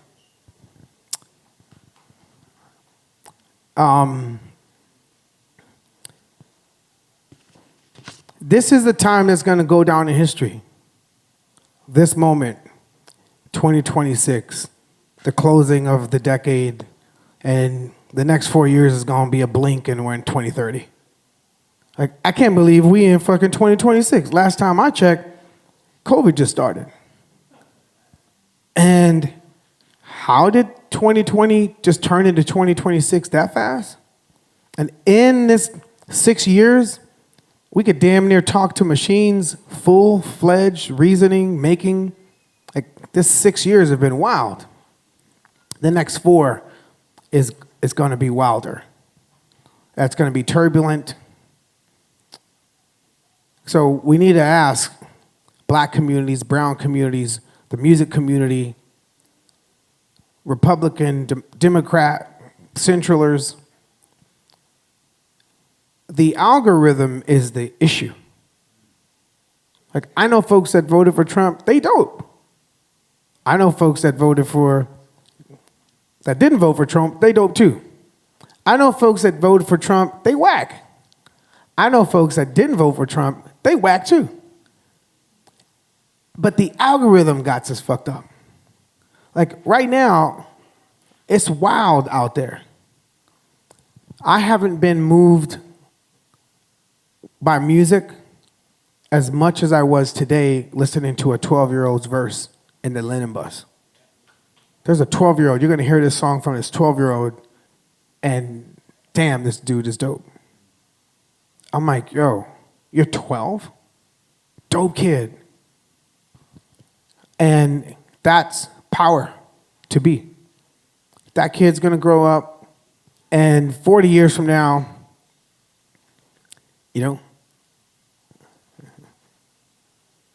He's my age, 52, 2 years older. And he's going to be talking about what we did right or what we did wrong. He better be talking about what we did right. But we only do it right once we get our power back. Our power of storytelling, our fearlessness to make songs not to chase algorithms. The algorithm has us turned into bots. And when the agent is making music, it's going to know the algorithm more than we guess the algorithm. So in a way, fuck the algorithm. We got to go off of our rhythm, our heart rhythm, our human rhythm, and we have to get that power back. And that power is on the stage at events like the Warped Tour, events that are about rinsing out your spirit and your lived experience. How do we get our power back? What does that mean to you? I know what that means to me, but you should reflect on that. Like, how do we get our power back?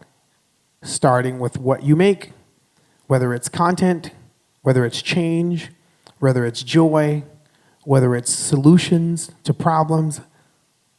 Your solutions and your intentions need to excite and incite power into who you present it to. So digest that one.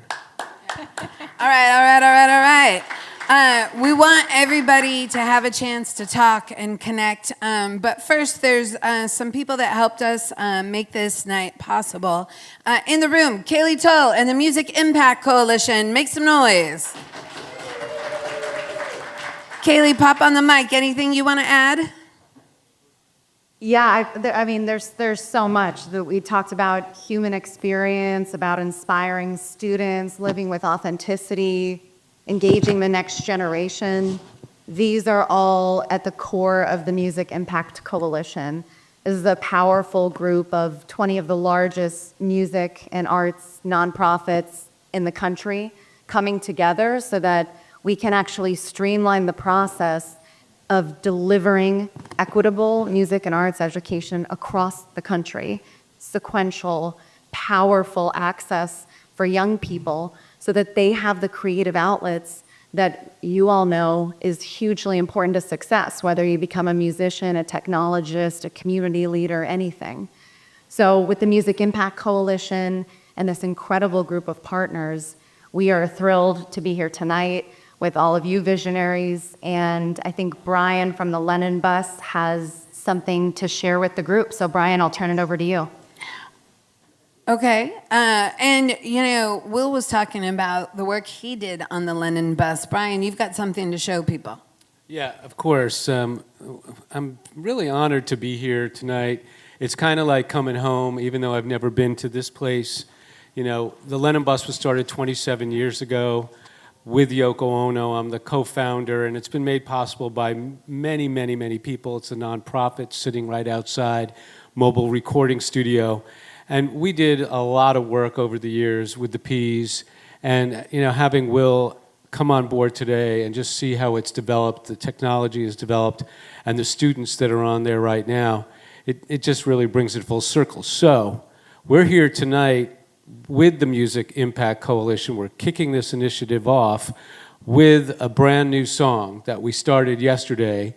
And Will was talking about a 12-year-old. His name is Abraham. But we also have, if I can see this, Che and Ike and Randy and Samaya. They're outside. We're going to play this new video that is called Unity is Lethal. Before we do that, and it was 2005. We were on tour.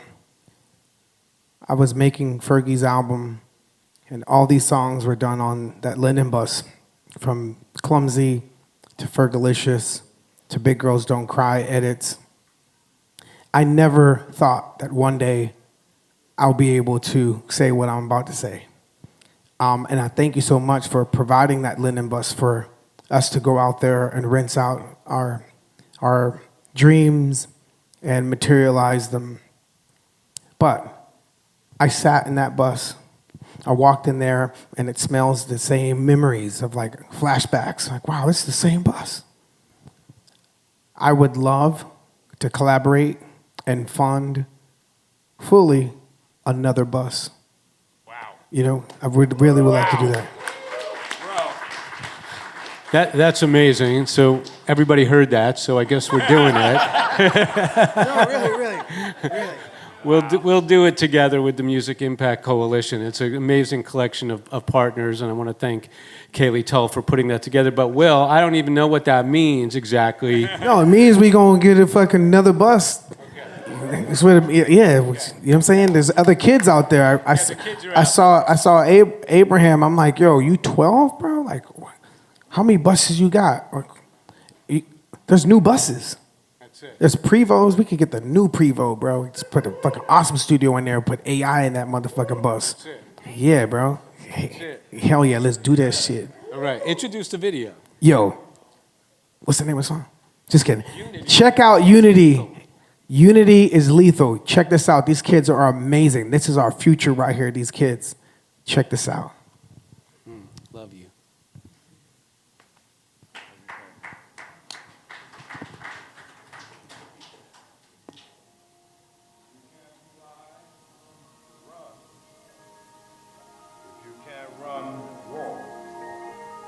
If you can't walk, crawl, but by all means, keep moving.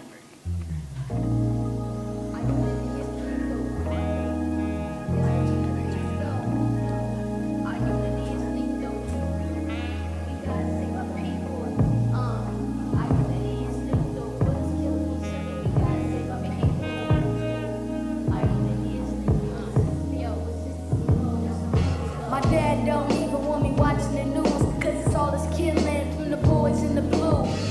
The new generation of the black nation racially profiled when I ain't even say it. I'm just an old soul sticking to a newer script. I'm too legit to quit. Calling out for social justice, you gotta love it. Brothers my age cause a ruckus, no guidance. Leave the dark days behind us. This is a speech, I just happen to rhyme it. This president trying to rule us like a tyrant. Y'all know I ain't lying. Y'all know we gotta unify. Our unity is lethal. Brothers killing each other, we gotta keep the peace though. Our unity is lethal. Sisters beefing with sisters, y'all know y'all some queens though. Our unity is lethal. Brothers killing each other, we gotta save our people. Our unity is lethal. Sisters beefing with sisters, y'all know y'all some queens though. That's no consequence. How they gon' kill a man? Make it make sense. I'm screaming Minnesota left defenseless, crying shoes. No justice, no peace. Another name on the sign, another mother on her knee. Plead to the government, remove her from my block. Community under siege, and fear don't stop. They hunt us like prey, slaughter the same way as pigs. Families ripped apart, separating from kids. Papers over people, borders over blood. Cold lies, cold heart in this cold ass world. It's danger in the streets, helicopters at night. Blue lights flashing while we argue who's right. This is the life we live. Where survival ain't fair. Truth heavy in my chest, smoke heavy in the air. We ain't asking for favors, just the freedom to breathe. Unity lethal when the people agree. Yo. Can you imagine a world where the people are united, where fear is forgotten and uninvited, where love is cited in every step, every action, every faction of our existence? Resistance is replenished with a collective of courage. Can you imagine a world where our dreams stay nourished, while greatness is allowed to flourish? Ain't no envy over here, hand in hand, we stay smiling ear to ear. Year after year, we grow together. Decade after decade, we get to know our forevers. Our flow is measured by the grace we allow. We married a new understanding pieces all throughout our vows. It's beautiful how we got to this level of understanding. We led with love and our hearts to the planet. Knowing we were destined for this kind of joy. We the people kill that other noise, cause we are all equal and well, our unity is lethal. J.I.V. Though brothers killing each other, we gotta keep the peace though. Our unity is lethal. Sisters beefing with sisters, y'all know y'all some queens though. Our unity is lethal. Brothers killing each other, we gotta save our people. Our unity is lethal. Sisters beefing with sisters, y'all know y'all some queens though.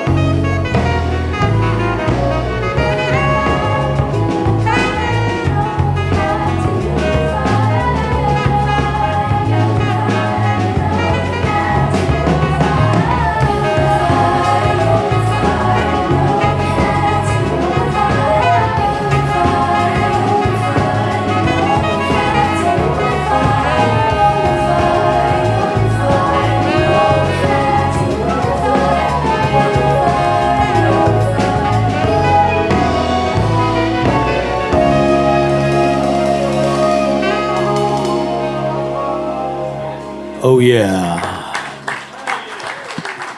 Thanks to the Music Impact Coalition, will.i.am, and John, and Sean, and Yoko Ono Lennon. Imagine peace. All right, that was incredible. I can't believe they made that in the last 24 hours. I definitely want everybody to check out the bus. And Chris Turner from Google, who also was a big supporter of community. Anything you want to add? I'm an executive at Google covering a bunch of different products. The company itself is working on all sorts of stuff. will.i.am is in all them rooms. Will's hanging out with the dudes that are trying to cure liver cancer and predicting floods and fires. So don't think you don't have a voice in that room. He's hanging out with brother on Friday. He's made in those roles. I spend a lot of my time on the practical side. I spend a lot of my time talking to mayors, governors, about how they're going to get potholes fixed, how they're going to improve the routing or trash pickups, things like that. Regular everyday things that AI can help solution or can make worse. Because if you run in a trash route and all you do is getting the rich side of town's data, they'll kick up the trash, guess whose trash will get picked up at? That side of town. So it's the equitable democratization of AI, and it's the most important thing. If we can focus on it, applies to the probes in this room too. I back everything that the distinguished gentleman from PCLA said about creating your own data, your own property, your own avatars, your own chat boxes, right? That is incredibly important. And then you decide whether you want to monetize it or whether you keep it to yourself, right?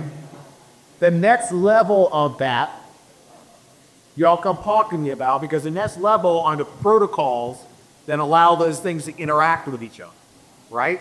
So when you send your avatar out into the world to do your bidding, how's it going to talk to everybody else's in ways that are equitable and fair to you, in ways where a value exchange benefits you or is at least people, right? Like that's the next level of the conversation, and I am happy to have that conversation. I'll also say we got a lot. We've been working with RZA on how just been doing some of the DZ videos. Will's gonna be looking at some of that technology too. We want to do these things with y'all, because none of it is useful if y'all aren't going to use it. Right. You guys also did something really awesome with Lupe Fiasco. Yeah. Lupe Fiasco went to rock at Google Labs and built an awesome solution. Google is probably the world's best company. And I had to think about choosing the right words. Google, the things that you guys do is wow. From AlphaFold research, AlphaFold is like how proteins fold. So in the next decade, you're going to see a lot of diseases that we couldn't cure, be cured because of Google's research. All this AI wave that we have with transformers was because of Google's research on the paper called Attention is All You Need. And from that paper came the transformer paper. Google is not only the world's television, but it's now like an awesome way to create and do storytelling with VO3. Google is also like, damn, you guys got all the tools. And full stack because you're also the TPUs. And a TPU is how you train the model. You train the models on TPUs. GPUs are cool too, but damn, Google got all the stuff. And they have this moral compass. There's this dude by the name of Reid Hoffman that created LinkedIn, and I invested in one of his companies called Inflection. And Reid and James Maniaca sent me this email one day saying, yo, we want you to come over to the Vatican to be a part of this AI council. I'm like, what? The Vatican got an AI council? And I'm like, why does the Vatican, what are they doing with AI? And I was curious. And so I go to this AI council, this AI summit called Minerva Dialogues. And what it is all the companies that are building AI, because we're in this self-governed, self-regulated realm, because there's no governance or regulations, the companies that have a moral compass go to God's house in a kind of like, testimony type of way. Here's what our research has brought us, and folks like OpenAI, Microsoft, Google, Stanford. I'm the only one from our community that's there. And then there's like some folks in the film industry, philosophers from Michigan.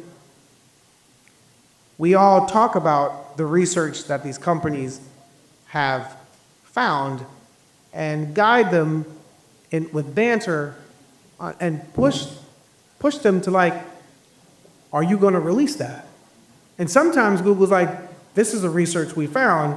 We are not going to release this because it's ethically not right. Google are the good guys. And then there's some bad players that don't show up to the Minerva Dialogues.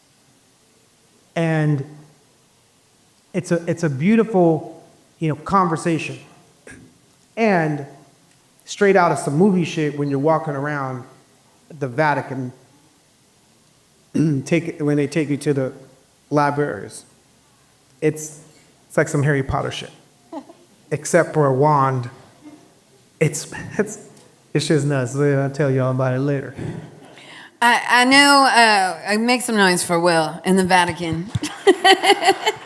I know everyone is so excited to connect, and Jarrett is bursting at the seams because he's got a big announcement, and there's a lot of people that want to sidebar and have conversations. But the amazing Liz Hernandez, there's a few more people we want to thank. Yes, there's some major people we want to thank for making tonight possible. William Grant and Sons, Hayo, Miller Tech Talk, Sykes, Luma, and everyone who's here tonight. Thank you so, so much. All right, and Jarrett, you have a big announcement. I'll take it out. All right, listen up. One of my favorite things about doing these events is we get to interact with the best new acts. We had a party here last year. The Russell performed. Y'all know what's happening with the Russell. He's going to perform at the Super Bowl. He's really popping.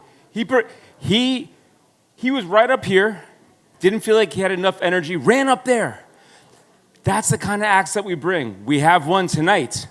We're going to go outside right now, and you guys are going to see Party of Two. Party of Two are tearing it down, so I welcome you all to go outside, take this beautiful energy, this information. We can keep talking outside. But first, we're going to go rock with Party of Two. Let's go do it.